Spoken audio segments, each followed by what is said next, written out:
Hello friends, Akash this side. Welcome back in our YouTube channel. Last lecture में हमने, अगर आपने इसका पार्ट 1 देखा रहेगा, ये वीडियो में हम लोग चैप्टर नंबर 9, 10, 11 एंड 12 का ऑल केस स्टडीज यहाँ पे डिस्कस करने वाले हैं। ये रिवीजन टाइप है, तो हमको जल्द से जल्द इसको रिवाइज करना है।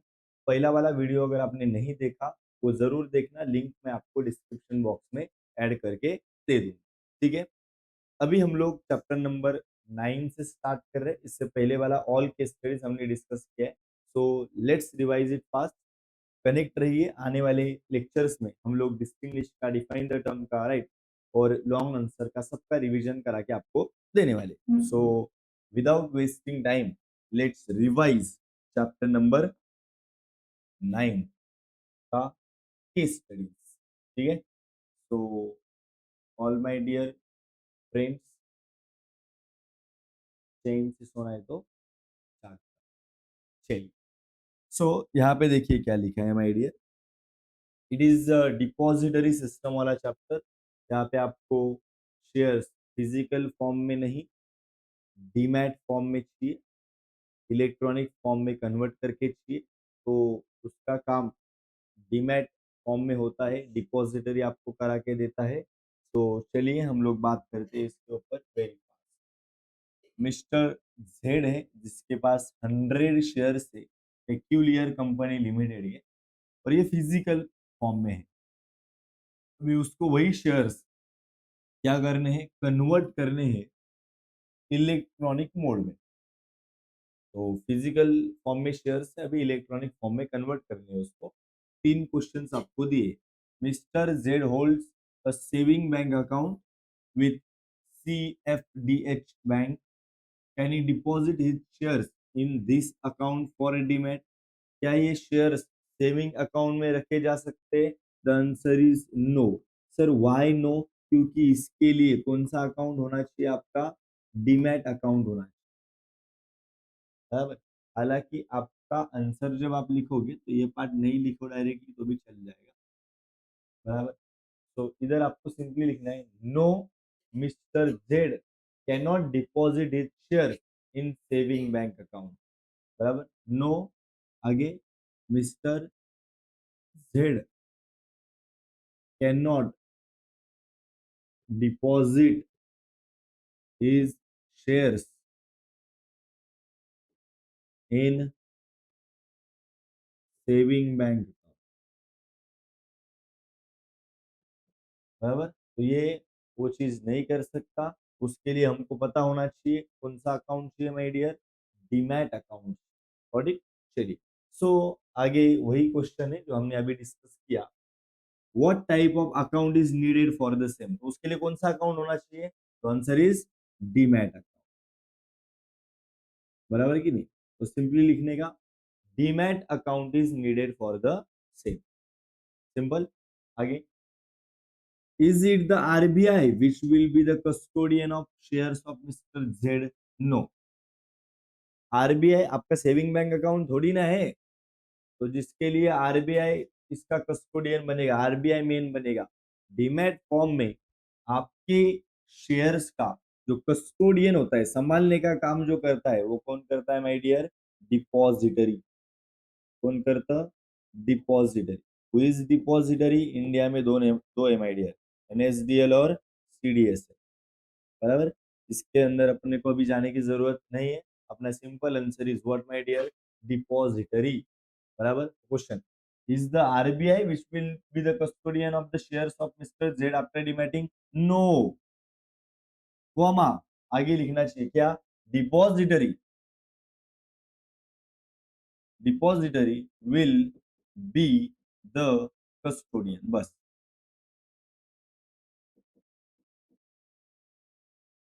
No, depository will be the custodian. RBI आपके शेयर्स का कस्टोडियन है। कस्टोडियन बोले तो शेयर संभालने वाला। तो आरबीआई पैसा संभालता है, शेयर्स नहीं संभालता। Got it. So as simple as that, you have to write like this. अभी in a concluding part, simple अगर हम बात करें, mister Z hold saving bank account with this bank, can he deposited shares in this account? Answer क्या था? No. What type of account is needed for the same? Demat account. Is the RBI which will be the custodian? No. आगे बात करते हैं। Second case study. Mister R holds 100 shares of peculiar company limited. Demat mode में ही है ये share. हाँ, इसको डीमैट किया, फिजिकल नहीं है, ऑनलाइन है। अभी he wants to transfer one share each to his wife, daughter, son। उसको अपना शेयर्स बेचना है समझो, या फिर भेजना है किसको? वाइफ को, डॉटर को और सन को। एक एक सन उसके नाम के करा देना है। क्या नीड डू सो? क्या ये सिस्टम ऐसा वो कर सकता है? ऑनलाइन है तो आप उल्टा इजीली कर सकते हो, फास्ट कर सकते हो। बराबर। तो मैं मेरे शेयर, क्या मेरी बीवी को, बच्चों को ऐसा बेच सकता हूँ? तो बिल्कुल बेच सकता हूँ। माई प्रॉपर्टी है, मैंने पैसा दिया है बैंक को, क्यों नहीं मैं मेरा शेयर बेचू किसी को? बराबर ना। और घर वालों को भी मैं अपना शेयर ट्रांसफर उनके नाम पे कर सकता हूँ। आगे, does he need to submit DRF or DIS if he wants to transfer his shares? उसको कौन सा इसमें से DRF या DIS कौन सा फॉर्म उसको भरना पड़ेगा? तो सीधी बात है, the answer is demat request form. ये DRF जो बोल रहा हूं मैं, डीमैट रिक्वेस्ट फॉर्म को सबमिट करना है इसके पास, माय डियर, डीपी के पास। As simple as. Next question, can he nominate his wife in his demat account? बिल्कुल, क्यों नहीं कर सकते माय डियर। मतलब अगर मेरे पास शेयर्स, मैं मरने के बाद मेरा प्रॉपर्टी बीबी को मैं छोड़ के जाऊंगा, और अगर मैं बीबी के जगह जगह पे मैंने मेरे भाई का नाम डाल दिया, तो बीबी कैंसिल, मेरा प्रॉपर्टी किसको जाएगा? मेरे भाई को जाएगा, क्योंकि मैंने नॉमिनेशन जहाँ पे नॉमिनी का नाम डालना था उधर भाई का नाम डाला था। बराबर। तो यहाँ पे मैं मेरी वाइफ का नाम डाल सकता हूँ क्या? बिल्कुल डाल सकता हूँ, मेरे ऊपर है।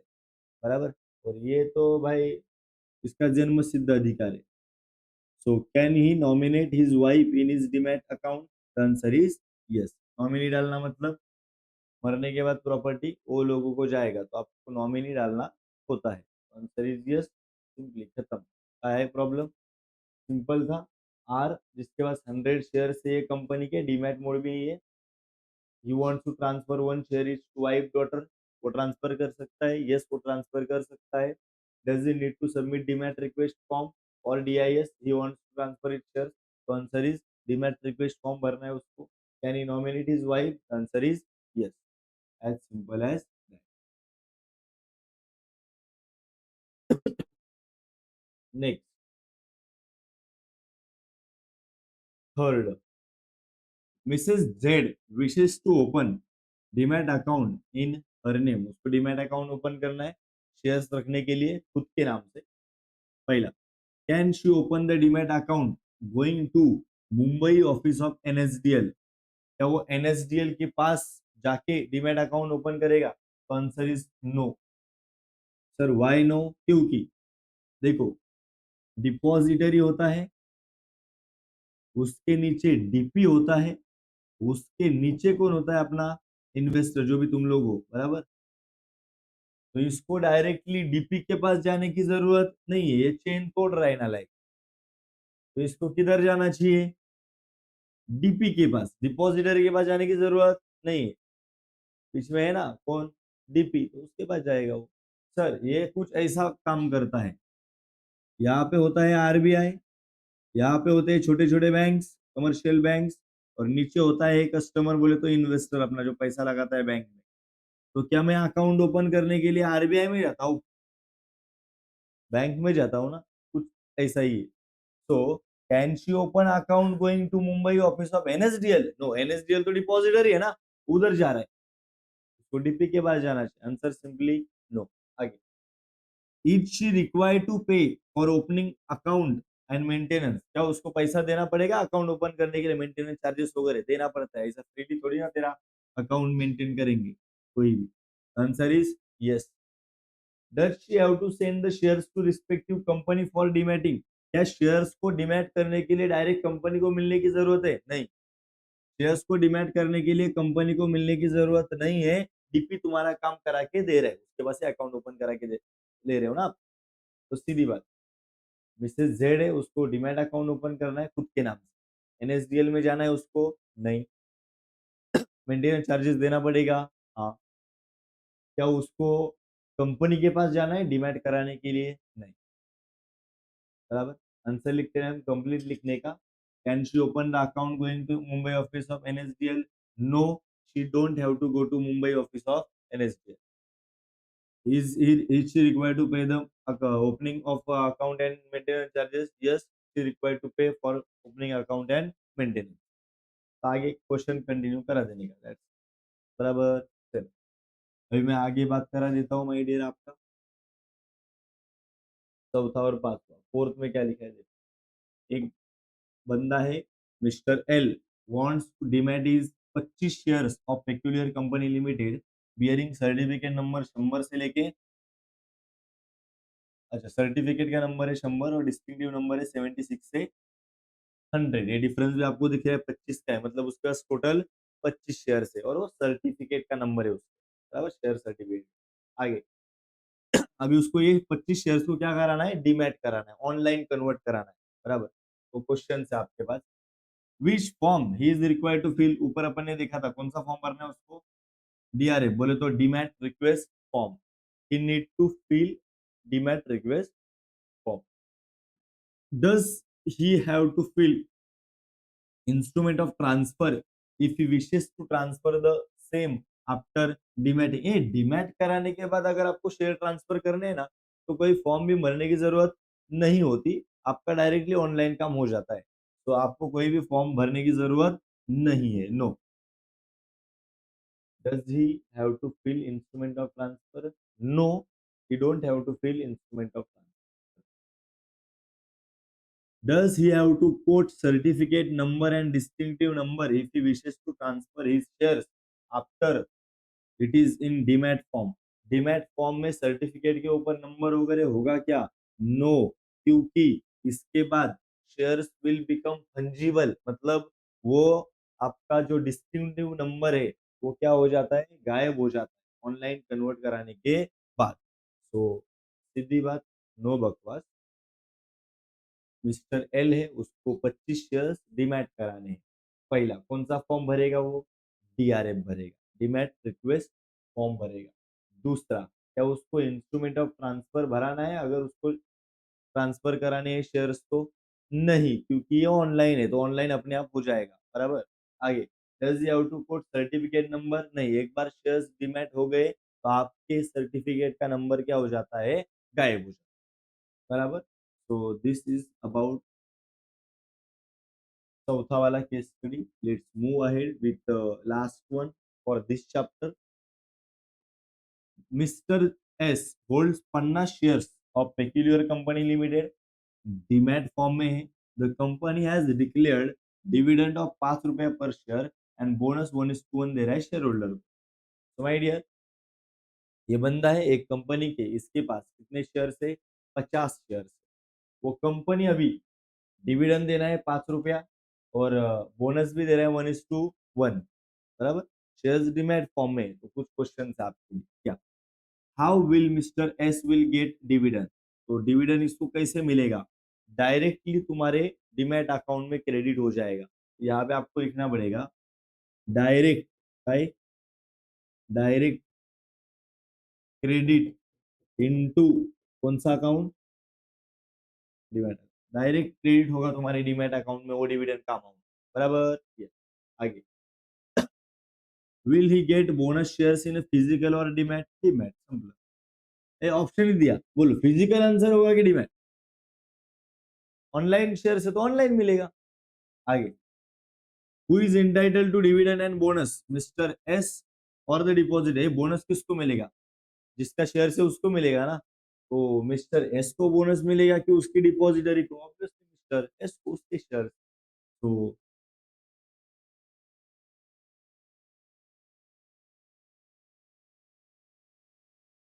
समझा समझा, दिस इज ऑल अबाउट कितना case studies my dear? 5 case study था चैप्टर नंबर 9, बरोबर ना? अभी चलिए, सो चैप्टर नंबर 10। ओके, देखिए क्या बोला गया है यहाँ। This is the chapter of dividend. कौन सा चैप्टर है माय डियर? ये डिविडेंड, बराबर। डिविडेंड दो प्रकार का है माय डियर, यहाँ पे एक चीज याद रखना, एक होता है इंटरिम डिविडेंड, दूसरा होता है फाइनल डिविडेंड। इंटरिम डिविडेंड कौन देता है? डायरेक्टर देता है। फाइनल डिविडेंड डायरेक्टर बताता है, फाइनली डिक्लेयर कौन करता है? Share holder. इंटरिम डिविडेंड देने के लिए सिर्फ करंट फाइनेंशियल ईयर का प्रॉफिट देखा जाता है, सिर्फ करंट फाइनेंशियल ईयर का प्रॉफिट देखा जाता है। जब फाइनल डिविडेंड दोगे तो current financial year, last financial year, reserve वगैरह बना के रखा है कोई, बराबर। और ये रिजर्व रिजर्व ये सब इधर वापरा जाता नहीं सर। ये दोनों का एकदम सिंपल मतलब क्या है? इंटरिम डिविडेंड साल के बीच में दिया है, फाइनल डिविडेंड साल खत्म होने के बाद दिया। That's बराबर।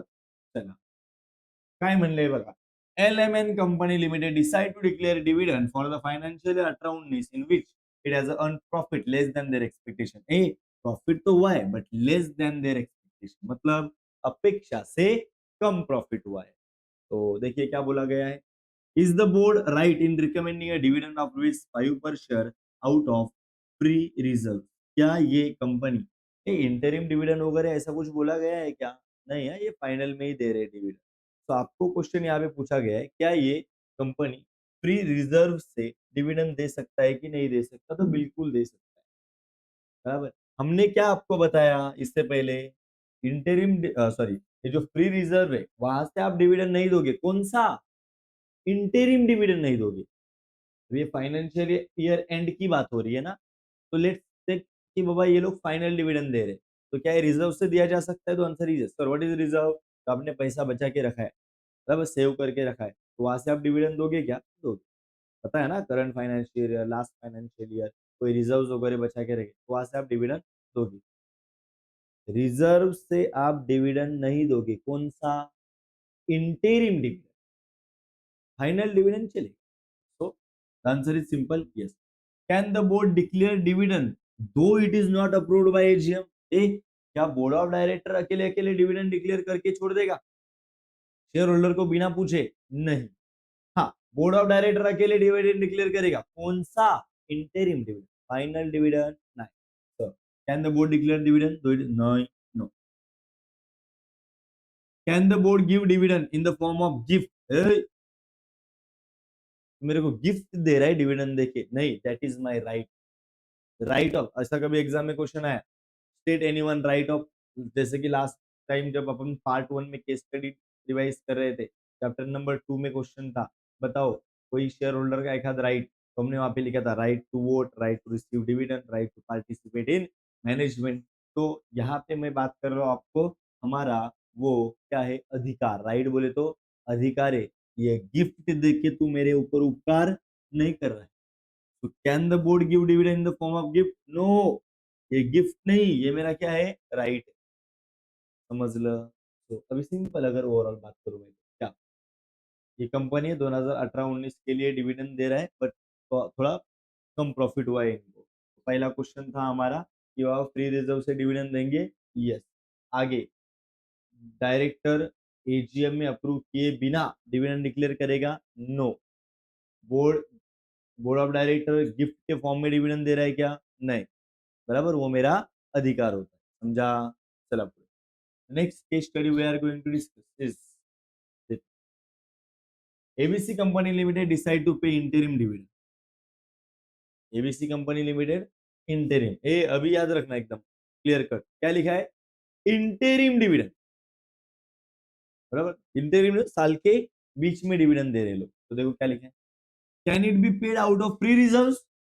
नो। तो आंसर इज सिंपल, नो, बराबर। आगे, is the board right in declaring the same at the board meeting? क्या ये बोर्ड मीटिंग में डिक्लेयर होगा? यस। मैंने बताया ना, इंटरिम डिविडेंड के लिए खाली बोर्ड ऑफ डायरेक्टर डिक्लेयर करता है, शेयर होल्डर तक जाने की जरूरत नहीं। Should the company distribute the same within 30 days of declaration? Yes, ये ऑब्जेक्टिव के लिए अच्छे से याद रखना, डिविडेंड डिक्लेयर किया तो 30 दिन के अंदर शेयर होल्डर के पास पहुंचना चाहिए। काय प्रॉब्लेम है याच्यामध्ये? यस नो लिख दो, फालतू में मार्क्स लेके जाना 3-3, हाँ, मजाक से, सीधी बात। सो अभी तक देखो हमने क्या बात की, बराबर। इंटरिम डिविडेंड फ्री रिजर्व से देंगे, नहीं। Is the board right in declaring the same at the board meeting? हाँ, बोर्ड मीटिंग में डिक्लेयर करना होता है। Should the company distribute the same within 30 days of declaration? Yes. आगे बात करूं। Next one is Raj company limited decide to pay interim dividend. अभी interim dividend है, याद रखना, इंटरिम डिविडेंड। बोलो, is the board justified to decide interim dividend of rupees 5 per share even though profit till date is insufficient? एक साल के बीच में dividend दे रहे, प्रॉफिट सफिशिएंट नहीं है डिविडेंड देने के लिए, तो क्या डिविडेंड दे? नहीं। साल के बीच में आपको पता है प्रॉफिट नहीं है, फिर भी आप डिविडेंड क्यों दे रहे हो? तो क्या ये जस्टिफाइबल है? नहीं। आगे, can the board declare it out of free reserve? बोलो, फ्री रिजर्व से डिक्लेयर हो सकता है डिविडेंड? इंटरिम डिविडेंड है ये, नहीं हो सकता। फाइनल होगा तो हो सकता था। Can the board declare it out of capital? नहीं। हमने क्या लिखा था? करंट फाइनेंशियल ईयर के प्रॉफिट से ही देना, ना कैपिटल से, ना रिजर्व से, ना कहा से। बट इट, तो दिस इज ऑल अबाउट। अच्छा, मैं नोज बोल रहा ना मी? अच्छा, सॉरी, थैंक यू। मतलब म्हणजे मी चेक करत होतो तुझं लक्ष आहे की नाही। पण मैंने बोलते टाइम शायद नो ही बोला था, फ्री रिजर्व से इंटरिम डिविडेंड नहीं देना है। Thank you, thank you. किती म्हणजे तू ऍक्टिव्ह आहेस। चला, आगे बात करूं मैं। ये बोल रहा है फ्री रिजर्व इंटरिम डिविडेंड से, फ्री रिजर्व में से इंटरिम डिविडेंड आपको नहीं देना है। नहीं देना ही बोला था, गलती से यस दिया बस। Corrected, corrected. Next is diamond company limited consider considering to declare interim dividend. Same याद रखना, कौन सा डिविडेंड है? Interim dividend. In how many days of declaration it should be transfer to the fund to dividend account? Dividend आज declare कर दिया तो एक अकाउंट बनाना होता है डिविडेंड अकाउंट करके, सेपरेट डिविडेंड अकाउंट। उसमें ये पैसा कितने टाइम में भेजने का? तो आंसर इज डिक्लेरेशन से 5 डेज। 5 days from declaration. आगे, in how many days it must be paid to the share holder? इससे पहले भी आया था, कितने दिन में देने का है शेयर होल्डर को? 30 डेज ऑफ डिक्लेरेशन, बराबर है ना? आगे, in how many days of declaration it must transfer the funds to the unpaid dividend account?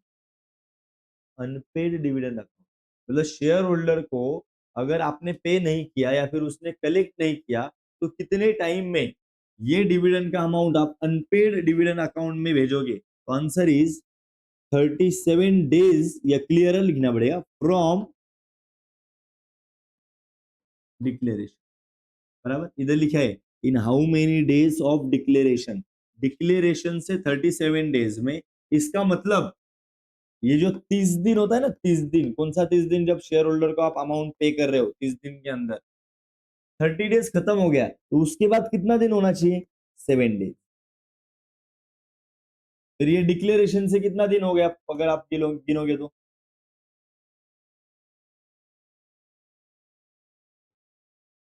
Declaration से 30 दिन में शेयर होल्डर को देने का, उसके अगर सपोज यहाँ पे अगर आपने यहाँ पे नहीं किया या फिर उसने कलेक्ट नहीं किया, तो अगले 7 दिन में आपको कहाँ पे भेजना है? अनपेड डिविडेंड अकाउंट में। ये डिक्लेरेशन से कितना हो गया? 37 हो गया ना टोटल। तो this is about study number 4। क्या था क्वेश्चन? वापस एक बार बता। बराबर, अब डिक्लेरेशन से कितने दिन में एक डिविडेंड अकाउंट में पैसा भेजोगे? 5 दिन में। डिक्लेरेशन से कितने दिन में शेयर होल्डर को दोगे? 30 दिन में। बराबर, अगर उसने नहीं लिया तो कितने दिन में वो एक अनपेड डिविडेंड अकाउंट में जाना चाहिए? 37। बराबर, आगे बात करूं। आई थिंक और 2 केस स्टडीज देन, तो 5 और 6 देखो क्या लिखा। The board of directors of Star Company Limited, which is a listed company, recommends dividend rupees 15 per share to be paid in cash. Cash में ये डिविडेंड कैश में पे करना होता है। आगे, कैश में मतलब ऐसा रोकड़ा नहीं, कैश में चेक दे दिया चलेगा, इलेक्ट्रॉनिक ट्रांसफर किया चलेगा। देखो, is is justified to pay the dividend firstly to preference shareholders and then equity shareholder? बोलो, पहले डिविडेंड किसको देने का? इक्विटी को कि प्रेफरेंस को? प्रेफरेंस को, तो यस लिखना पड़ेगा। Is it justified to pay the dividend? पहला प्रेफरेंस को, तो सही लिखा है ना? अगर इक्विटी को पहले देने की बात कर रहे थे तो नहीं बोलते। आगे, is the AGM required to approve the same? Yes. क्या ये डिविडेंड एजीएम में अप्रूव होना चाहिए? एजीएम में कौन बैठता है? Share holder. फाइनल डिविडेंड ये तो सिर्फ डायरेक्टर का रिकमेंडेशन नहीं चलेगा, शेयर होल्डर ने भी परमिशन देना है। वो कहाँ पे देंगे? एजीएम। कैन द कंपनी पे डिविडेंड इन कैश? हाँ, कैश में ही देने बोला ना। Yes, company can dividend pay dividend in cash. आगे बात करें, नेक्स्ट देखो, गोल्ड कंपनी लिमिटेड डिक्लेयर करता है डिविडेंड 10 रुपया पर शेयर फाइनेंशियल ईयर 18-19, मतलब फाइनल डिविडेंड। आगे, is the company under default if dividend was not paid with in 30 days? क्या कंपनी ने डिफॉल्ट किया, गलत काम किया, अगर उसने 30 दिन के अंदर डिविडेंड शेयर होल्डर को नहीं दिया? रूल क्या बोलता है? 30 दिन के अंदर दो ना, नहीं दिया तो गलत है ना। Yes, company is under default. आगे, is company right in transferring the unpaid dividend to its debenture reserve? पागल है क्या? अगर डिविडेंड अनपेड है तो डिवेंचर रिजर्व अकाउंट में भेजोगे क्या? नहीं, अनपेड डिविडेंड अकाउंट में भेजोगे। कितने दिन में वो भी बता देता हूँ, 37 डेज। और इससे पहले क्वेश्चन में था वैसे, does the company have to transfer the amount of unpaid dividend to IPF after 30 days? नहीं। Does the company have to transfer the amount of unpaid dividend? ये जो अनपेड डिविडेंड है ना, अनपेड डिविडेंड, वो क्या बोल रहे हैं कि आईपीएफ अकाउंट में ट्रांसफर करो? ऐसा नहीं होता। अनपेड डिविडेंड में जो अमाउंट पड़ा है ना, वो अगर वहां पे तकरीबन 7 साल तक पड़ा रहेगा तो यहाँ पे जाता है आईपीएफ अकाउंट में। और ये लोग क्या बोल रहे हैं, अनपेड डिविडेंड का अकाउंट आईपीएफ में भेजोगे 30 दिन के अंदर। तो ऐसा तो रूल है नहीं। आपको सिंपल आंसर क्या लिखना है? नो। अब इतना रामायण लिखने की जरूरत नहीं 1 मार्क्स के लिए। So does the company have to transfer amount of unpaid dividend to IEPF? No, company does not have to transfer the amount of unpaid dividend to IEPF after 30 days. Got it? तमाम, खत्म, बरोबर. Simple आहे, जास्त याला answer वाढवायची काही गरज नाहीये, बराबर. So let's move on with the next chapter, और इसमें 2-2 3-3 केस स्टडीज है, जल्दी हो जाएगा, ठीक है.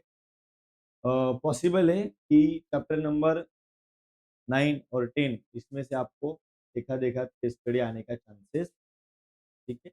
और आंसर चैप्टर नंबर 11. ओके, चलिए तो क्या लिखा है my dear? Joy Limited Company is a newly incorporated company. It wants to raise capital for the first time by issuing equity shares. ये नया कंपनी है, तो इक्विटी शेयर बेचना है पहली दफा. Question, should it go to primary market or secondary market for this issue? The answer is नया issue primary market में आता है. Answer primary market. Should it offer shares to public offer की right issue? Right issue तो जब पहले तुम्हारे पास already share holder होने चाहिए तो उनको राइट इश्यू दे. अभी तो नया है, अभी तक शेयर मार्केट ने लाया नहीं, तो पब्लिक के पास जाएगा. तो आंसर क्या है तुम्हारा? Public offer. ए कहना ही से अपना आंसर सामने ही होता है, फिर भी बच्चा क्वेश्चन का नंबर लेके छोड़ के आता है. जा, बराबर. नालायक बच्चों ने इतना समझना चाहिए. भाई तेरे को बोल रहा है, बता पब्लिक ऑफर और राइट इश्यू दोनों में से एक आंसर है, इतना तो समझना चाहिए. जा, जा. What will be the issue of equity shares by Joy Limited called as IPO की FPO? याला काय म्हणायचं? IPO ना, क्योंकि it is a initial public offer. पहली दफा आ रहा है तो ये initial public offer है, दूसरी दफा होता तो further public offer कहलाता. ठीक है, चलो नेक्स्ट क्वेश्चन.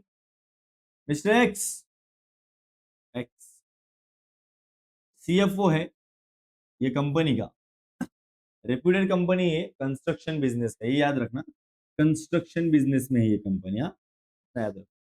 कंस्ट्रक्शन लाइन समझते हैं. Often Mr. X has to decide on investing surplus funds of the company for the short duration. Short duration, या मिस्टर एक्स को अपनी कंपनी का पैसा कहीं पे इन्वेस्ट करना है, बट शॉर्ट टाइम के लिए, ज्यादा टाइम के लिए नहीं. आगे, and at a time he also has to decide the source from where he can raise funds for a short duration. मैं शॉर्ट टाइम के लिए पैसा लगाना भी चाहता हूँ और शॉर्ट टाइम के लिए पैसा लोगों से लेना भी चाहता हूँ. मेरे लिए। दो केस है, मैं मेरा पैसा कहाँ पे इन्वेस्ट करूंगा और लोग भी मेरे को पैसा देंगे। कितने टाइम के लिए? Short time. चलो क्वेश्चन देखो क्या है। Assume on behalf of company mister x has 5 lakh rupees. X के पास कंपनी के साइड से कितना पैसा है? 5 लाख रुपए है। wants to invest for a short period, should he buy equity shares or certificate of deposit? ये क्या है से आंसर सामने ही है। क्या बोल रहे हो बता क्या? इक्विटी शेयर्स की certificate of deposit. A equity share तो लॉन्ग टर्म परमानेंट होकर रहता है। परमानेंट भाई, ये शॉर्ट ड्यूरेशन की बात कर रहे हैं। तो अपना आंसर क्या होना चाहिए my dear? COD, that certificate of deposit. समझ का? बराबर क्या? तो company should invest in certificate of deposit, that. आगे, the company has surplus funds and wants to invest it. Company के पास और ज्यादा पैसा है। However he needs the fund back in 4 महीने। ए भाई, पर उनको 4 महीने के अंदर पैसा चाहिए। 4 महीने के अंदर अपना पैसा, मैं पैसा तो लगाना चाहता हूँ बट 4 महीने के अंदर मेरे को पैसा रिटर्न। अभी आगे, so should he invest in treasury bill की गवर्नमेंट सिक्योरिटीज? ए ट्रेजरी बिल या तो आंसर होगा या तो गवर्नमेंट सिक्योरिटीज आंसर होगा। बराबर ना? अभी ये क्या, एक चीज याद रखना, 4 महीने, इसका मैक्सिमम टाइम 1 साल तक है। इसका टाइम 91 डेज है। ये 91 डेज म्हणजे 3 महीने राउंड, म्हणजे 4 महीने आधी, 4 महीने के अंदर। तो अपना आंसर किधर आके खत्म हो गया? ट्रेजरी बिल पे। तो company should invest in treasury bills. खत्म। सामने आंसर होता है कि नहीं? आगे, can the company issue certificate of deposit? क्या ये company certificate of deposit issue करेगा? तो एक चीज याद रखना, certificate of deposit is issued by banking company, not a construction line का बिजनेस वाला कंपनी। तो तुम्हारा आंसर क्या बन जाएगा? No comma construction. काय बेटा?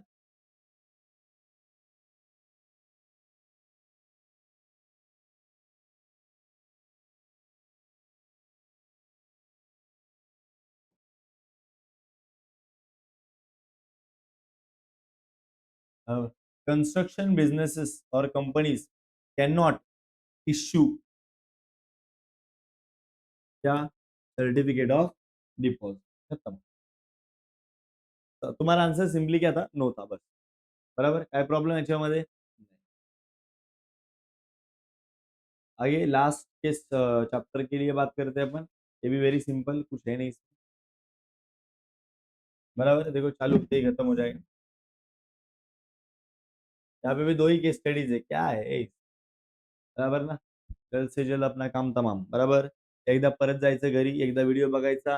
बराबर, 30-35 मिनिटाचा व्हिडिओ खतम। एका तासाच्या आतमध्ये आपले केस स्टडी सगळे डन। चला, हे आहे का नाही आता बघा. Mister Y practicing company secretary. Wow nice. Is a company secretary offering advisory services to the company. Company उसको एडवाइस करता है कॉर्पोरेट लॉस के सभी मैटर्स के लिए। उसके क्लाइंट से उसको कुछ क्वेश्चन है। तो क्या क्वेश्चन है? वो मिस्टर वाई को तुम मदद करो, वो सीए से, तुम 12वीं में पढ़ते हो, तुम मदद करना उनको। बराबर, तो अपन से पढ़ा है ना, मैं बता दे उसको। IDBI bank wants to offer DP services. ये एक बैंक है, उसको एज ए डीपी काम करना है, डिपॉजिटरी पार्टिसिपेंट, पता था? whom should they approach for registering as DP?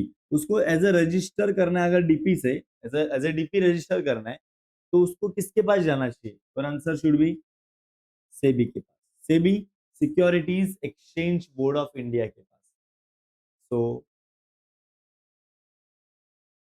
IDBI bank को रजिस्टर्ड इटसेल्फ विथ सेबी। बराबर, IDBI bank should registered itself with SEBI. IDBI Bank will approach SEBI. KM Financial wants to offer debenture trustee services. बताओ ये भी किसके पास जाएगा register होने के लिए? सेम आंसर क्या बेटा? SEBI. What is SEBI? Securities exchange board of India. तो KN financial should go with SEBI. आगे, TT limited wants to issue an IPO. Should it also get to registered with SEBI? The answer is, अगर तुम नया issue लेके आ रहे हो लोगों को पहली दफा शेयर बेच रहे हो तो आपको सेबी के पास रजिस्टर होना है क्या? Answer is yes. Clear? Last case study for the subject, not the chapter बोल रहा हूँ क्या, for the subject. Wow, big achievement, we have done a big achievement. मेरे को मतलब प्राउड फील हो रहा है खुद के ऊपर, खुद के ऊपर। तो क्या लिखा है, मिस्टर पी, रिसेंटली उसको बीएससी का डिग्री मिला है, पी उसको बीएससी बैचलर ऑफ साइंस, उसने सिक्योरिटीज मार्केट, शेयर मार्केट के कोर्स के लिए भी इंटर किया, शायद एनरोल किया, मतलब रजिस्टर किया।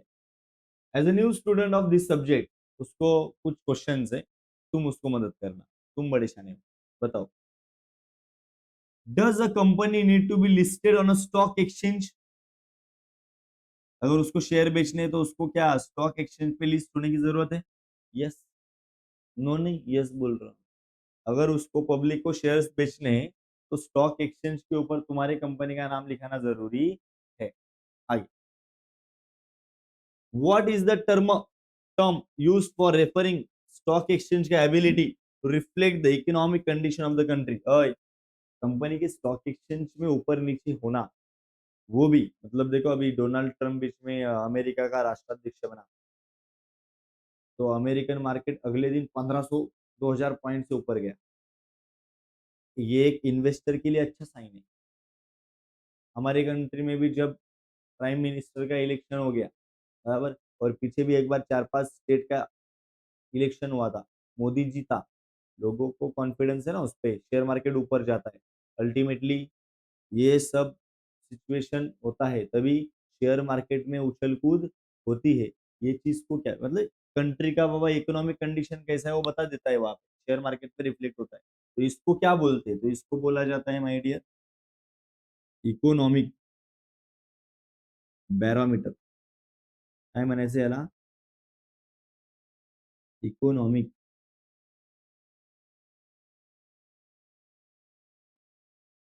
बराबर, इकोनॉमिक बैरोमीटर।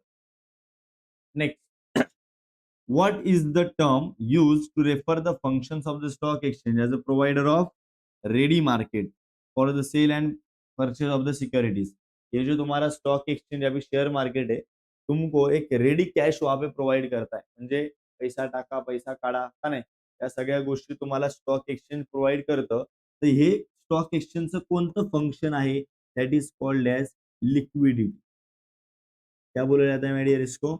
लिक्विडिटी, मतलब फास्ट कैश अवेलेबल करा के देता है आपको, that is called as liquidity. This is all about all the case study questions of secretarial practice subject. आने वाले कुछ दिनों में हम लोग यही चीज, इकोनॉमिक्स हो, ओसीएम हो, राइट, कैलकुलेशन वाले क्वेश्चंस फॉर अकाउंट्स हो, राइट, प्लेलिस्ट चेक करना, बहुत सारे डिटेल्ड वीडियोस लेक्चर्स आपको वहां पे मिलेंगे। अभी इसमें अगर कुछ दिक्कत है, comment section is open for you, and if you are new here, do subscribe it. ये वीडियो को अपने फ्रेंड्स के साथ ज़्यादा से ज़्यादा शेयर करना। मिलेंगे हम लोग ऐसे ही नेक्स्ट इंपॉर्टेंट वीडियो के साथ, तब तक के लिए